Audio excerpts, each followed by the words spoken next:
Olha, eu não sei de onde venho nem para onde vou. Ninguém me escuta e eu nem sei quem sou. Eu procurei meu caminho no vento, mas ele não soprou. Então eu pedi ao mar uma Salve, travessia, salve mas ele se perdeu. pessoal! Último vídeo do mês aqui no canal Música Tessen e todo último vídeo do mês tem um convidado. Hoje a gente segue falando de um disco de 1968. Desta vez desembarcamos em Niterói, no Rio de Janeiro. Quem é que nasceu lá e qual disco que a gente vai falar? Ronivon, de 1968. E esse é o jornalista e colecionador de discos Bruno Matos, o nosso convidado de hoje. Doa quem doer, então eu vou cantar. Meu canto é pra valer, meu canto é pra mudar. Ronaldo Nogueira, nome de batismo de Ronivon, tinha ali seus 23, 24 anos. Já tinha lançado compactos, discos de estúdio, era apresentador de TV, apresentava programas no rádio também. Já tinha feito sua estreia no cinema quando lançou em 1968 esse seu disco que é o primeiro da trilogia psicodélica da carreira dele. Então, Bruno, em que época da carreira, em que fase da carreira do Ronivon ele lança esse disco psicodélico? Qual era a imagem que ele tinha? Bom, até 1968 o Ronivon já tinha ali uns 3, 4 anos de carreira. Ele era bastante conhecido por um programa de televisão, fazia algumas músicas um pouco mais, assim, um pouco melosas até. Ele ficou muito famoso num compacto que vendeu muito na época, que se chamava A Praça, e ele era bastante famoso por ser considerado, para os padrões da época, um cara bonito, um cara charmoso, meio galã, e ele também gravou alguns discos muito influenciado pelos Beatles, mas por aquela fase inicial dos Beatles. E então ele na verdade era ele era um expoente da Jovem Guarda que não chegava a chamar atenção musicalmente em nenhum sentido. Ele era um produto bastante popular, assim, bastante pop, voltado para o mercado daquela época, mas era um nome que provavelmente teria sido esquecido posteriormente por colecionadores e ia ficar um pouco restrito assim à alta de rodapé. Na época ele era muito famoso, ele era muito popular, mas ele era um tipo de música talvez até um pouco mais descartável do que viria a fazer depois. Chega de tudo, eu não quero saber. Me dê a sua mão e abra o portão. Vamos sair. Esse é o primeiro disco da trilogia psicodélica, o que veio a ser conhecida como a trilogia psicodélica da carreira do Ronivon. Para ti, quais são as características mais marcantes desse trabalho de 68 do Ronivon?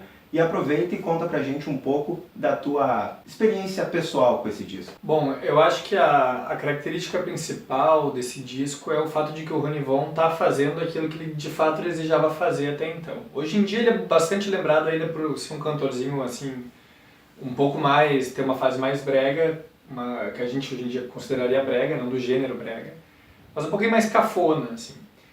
Mas na verdade, para quem acompanhava mais de perto a carreira dele, não chega a ser uma guinada, porque, por exemplo, o terceiro disco dele já tem os Mutantes como banda de apoio. Ele já estava bastante interessado, como tu falaste, na cena ali do pessoal tropicalista, ele tinha bastante interesse em diversas músicas estrangeiras, ele acompanhava as novidades até antes, porque o pai dele trazia os discos do exterior para ele. E de certa forma, o que acontece nesse disco é que ele acompanha a trajetória da carreira dos próprios Beatles. Ele sempre foi muito claramente influenciado pelos Beatles e ele acaba, a partir de 68, sendo muito influenciado pelo Sgt. Pepper's. Então o que eles fizeram, na verdade, foi um disco extremamente experimental para a época, com muita guitarra, chama a atenção que tem muita guitarra, tem alguma influência do The Who, porque eles fazem algumas vinhetas, como no The Who Sell Out. Arranjos que lembram muito os arranjos do Sgt. Pepper's dos Beatles. E tem também uma coisa bastante tropicalista de explorar a música popular do Brasil, alguns gêneros, até as cirandinhas, coisas que ficavam assim, um pouco relegadas a um segundo plano. E isso é explorado sem nenhum tipo de preconceito, uma coisa é colocada do lado da outra. É um disco extremamente tropicalista, em resumo. E a questão principal minha com esse disco é que a minha própria coleção, a minha vida como colecionador de discos, ela começa por esse disco. porque eu, quando era mais novo, comprava algumas coisas em vinil, até pela falta de disponibilidade de se conseguir algumas coisas que na época era mais complicado encontrar na internet, não existiam em CD. Mas eu usava o LP muito como um recurso a mais, não tinha algum prazer pelo disco. E um dia, vendo alguns discos antigos da minha mãe, na casa que era da minha avó à época, eu encontrei um exemplar desse disco, eu sabia que ele era bastante raro, a capa me chamou a atenção, e resolvi, enfim, trazer para casa, dar uma limpada. Então eu comecei a aprender até da conservação, de como melhorar a capa, como lavar o disco. E a partir daí começou também o meu foco na coleção, que é a música brasileira, que foi primeiro encontrando outros discos do Ronivon, depois do pessoal que tocava com ele, depois, como eu gostava muito dos Mutantes também, consegui alguns discos dos Mutantes, e a partir daí é que tem início minha vida de colecionador. Dança na moda, roda menina, pra quem chora mostra esse encanto, seu riso em flor se oferece, a gente se esquece. Nenhuma das 12 faixas tem composição assinada pelo Ronivon, que viria a assinar composições nos outros discos dessa trilogia psicodélica dele. A metade é assinada pelo Sacomani, pelo Arnaldo Sacomani, que foi o produtor do álbum. Além do Sacomani, esse disco também traz composições de músicos como Eduardo Araújo, tem ainda a parceria de João Magalhães e Eneida, entre outros, e aquela que talvez seja a música mais conhecida do disco, Silvia 20 Horas Domingo, tem entre um dos compositores o guitarreiro Luiz Wagner. Então, Bruno, desse repertório do disco, o que a gente pode falar dessas músicas, dessas composições do Sacomani também, as temáticas que ele traz? Teve aí essa sintonia entre ele e o Ronivon? Eu acho que sim, ele está bastante longe de ser um disco conceitual, mas dá pra ver que ele é um disco que ele é muito pensado no formato de álbum, ele não é assim uma mera coletânea de músicas. Tanto que ele começa com uma canção chamada Meu Novo Cantar, que tem uma espécie de discurso no início que marca uma ruptura do Ronivon, assim, deixa bem claro que ele está buscando novos caminhos na carreira dele, e termina com um canto de despedida, né? Que é uma música um pouco brincalhona, mas que já fala um pouco sobre, assim, já dá pistas de que ela foi pensada para ser uma última música do álbum. Então é um repertório que é bastante pensado, me parece muito consciente, é um álbum que, se ouvir ele fora de ordem, ele perde um pouco do interesse. E eu acho que, enfim, ele tem alguns destaques, alguns pontos altos. A própria Silvia 20 Horas Domingo é um deles, pelo riff marcante, pelos arranjos interessantes. E tem nesse álbum a música favorita do Ronivon, da própria carreira, né, que ele aponta como sendo a música da qual ele se orgulha mais, que é Espelhos Quebrados. Silvia 20 horas domingo, Silvia 20 horas domingo, foi tão bom eu ter lembrado. Bom, a produção do disco foi do Arnaldo Sacomani, como a gente já falou, e os arranjos foram feitos pelo maestro concretista Damiano Cozella, que era colega do Rogério Duprat, o grande maestro tropicalista. Da sonoridade desse álbum, quais são o que tu destacaria? Os pontos mais marcantes, aquilo que fica mesmo pro ouvinte? Eu acho interessante que, até pelo fato de ele não estar tão inserido dentro do pessoal que estava tocando com a Tropicália ali, o Gilberto Gil, Caetano Veloso, os Mutantes, a própria Gal, ele tem uma influência, mas ele não está exatamente inserido, ele não está perseguindo exatamente a mesma coisa. Então acaba sendo um álbum que eu não sei se eu encaixaria ele numa linha do tempo do tropicalismo. Eu acho que ele se sustenta por si só, assim, ele é um disco de rock, ele lembra um pouco nesse aspecto de estar um pouco descolado da tendência exata da Tropicália, ele lembra um pouco Por Favor Sucesso do Liverpool. Ele tem uma influência daqueles álbuns que estavam sendo lançados naquela época, seja dos Mutantes, seja do Caetano, seja da Gal, mas ele persegue também alguns outros caminhos. Uma prova clara disso é a própria influência do The Who, que é uma banda que não encontrou tanto eco no Brasil na época. Ele não é uma negação da carreira anterior do Ronivon, porque ele ainda tem algumas canções assim um pouco mais melódicas, como Menina de Trança. Eu acho que assim, o que realmente marca, até pegando outras músicas que são mais icônicas desse álbum, como Anarquia, é a diversidade dele, que embora ele tenha uma marca pessoal do Ronivon, não é assim que ele criou um estilo e consolidou ele. A marca pessoal dele passa pela transição de diversos estilos, pela colagem de diversas referências muito variadas. E, sobretudo, pelo interesse em experimentar coisas novas, que é algo que já é manifesto naquele discurso que antecede o disco em Um Novo Cantar. Fazer uma tremenda anarquia, pintar as ruas de alegria, porque... E essa estética psicodélica vem já na capa do disco, tem essa ilustração bem colorida, com pôr do sol ou nascer do sol, com pássaros voando, tem algumas figuras ali de pessoas, de animais. E esse retrato dele em preto e branco, sem camisa, vocês podem ver pela edição, eu coloquei a capa aí para vocês darem uma olhada. Tem algum comentário a fazer sobre a capa do disco? Sim, eu acho que ela é bastante representativa do momento da carreira do Ronivon, porque ao mesmo tempo em que ele tem um interesse em fazer um outro tipo de sonoridade, e fica bastante claro, a gente justapondo com o disco da Gal de 68, o terceiro disco da carreira dela, o disco do Jorge Ben, produzido pelo Rogério Duprat, diversas capas, o disco homônimo do Caetano Veloso de 1968 também, o próprio do Gil de 68, a gente vê que ele segue exatamente aquela mesma tendência de cores extremamente vivas e de ter uma combinação de referências brasileiras e britânicas.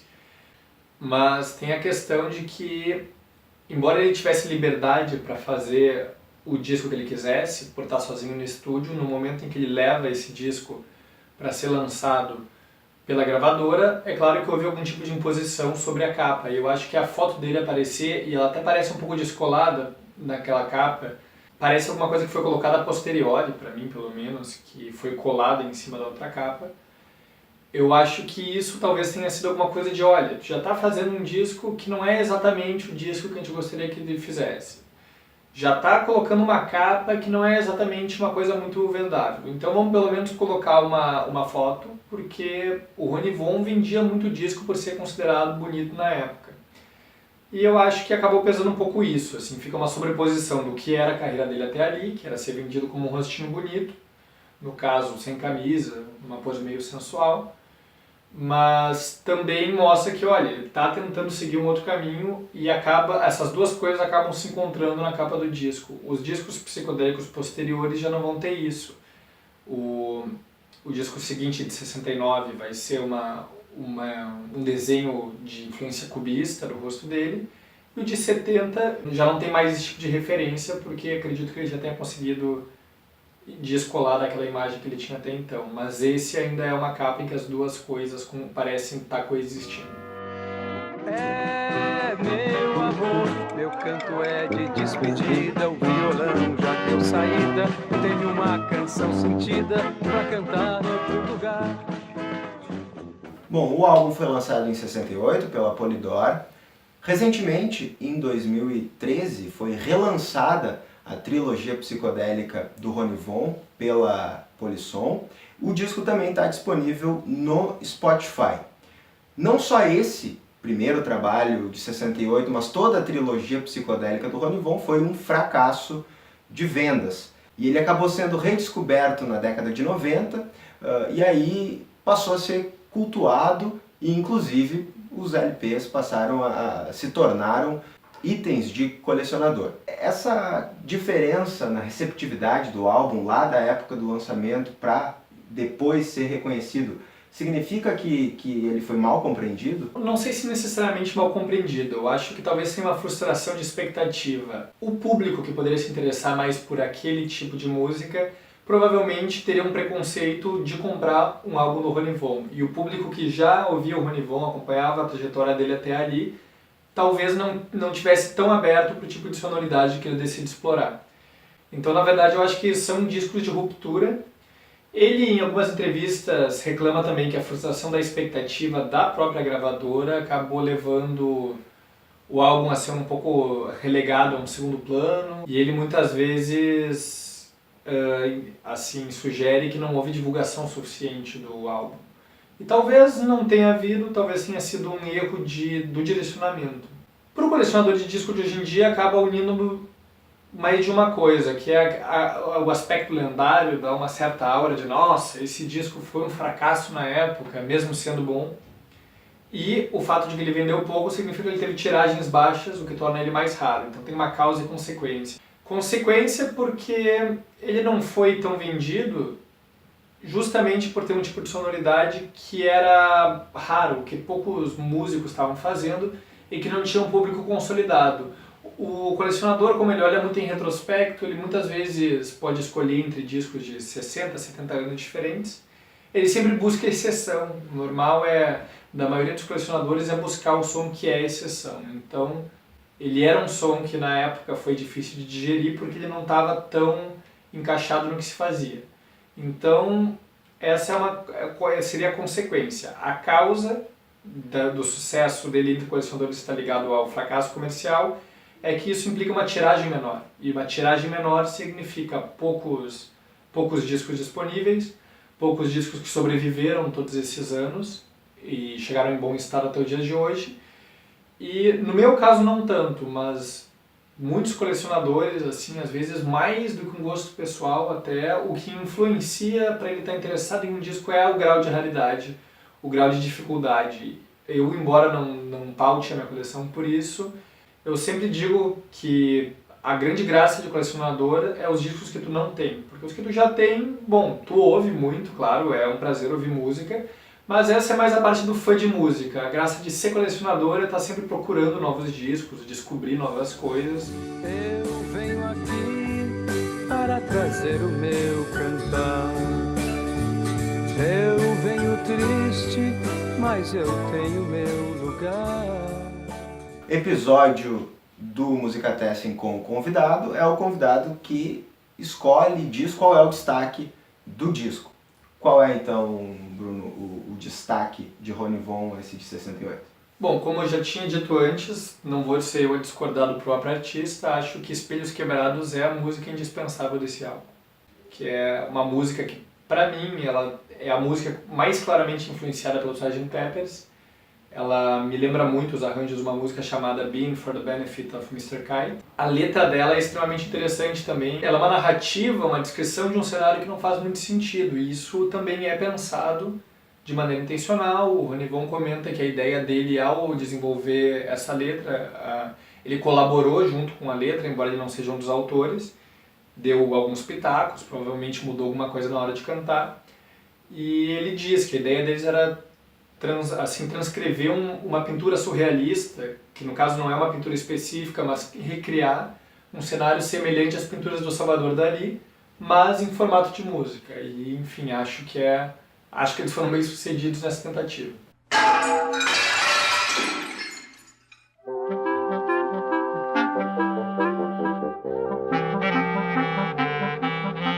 Sinto as nuvens de paz. Bom, gente, o assunto de hoje foi os 50 anos desse primeiro disco da trilogia psicodélica do Rony Von, lançado em 68, e a gente trouxe para o mês de julho porque é o mês do aniversário do Rony Von. Ele completou 74 anos de idade, agora no dia 17 de julho. Para falar sobre esse disco, o Bruno Matos, que é jornalista, tradutor e também colecionador de discos, e além disso, também faz umas playlists bem legais no Spotify. Bom, eu, por trabalhar principalmente como tradutor, acabo passando muito tempo em casa e eu passo o tempo inteiro ouvindo música, ouvir o disco, manusear o disco geralmente exige um trabalho a mais, é uma coisa que eu faço em outro momento, não enquanto eu estou trabalhando. E eu comecei a fazer algumas playlists focadas em música brasileira para consumo próprio. E, enfim, como eu gosto muito de compartilhar música, como eu disse, para mim a parte legal de ser colecionador é estar em contato com outras pessoas, é trocar figurinhas. É só música brasileira, mas não é restrita a músicas que eu descubro com os discos de vinil. Tem alguns artistas mais recentes, tem algumas coisas que eu encontrei no próprio Spotify, e, enfim, acho que vai acabar agradando a muita gente. Certo, então, pessoal, se tu curtiu o vídeo, dá o teu like, te inscreve no canal passa lá em facebook.com/canal Música Tessen e curte a nossa página. Tá certo? Até mais!